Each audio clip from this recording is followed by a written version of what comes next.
Okay, ni dia. Saya nak kongsi kat korang berkaitan dengan Excel lah kan.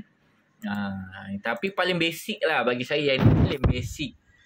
Kalau misalnya kata korang nak tulis lah 1, 2 bawah dia kan. Korang mesti nak tekan 1, 1, 1 kan.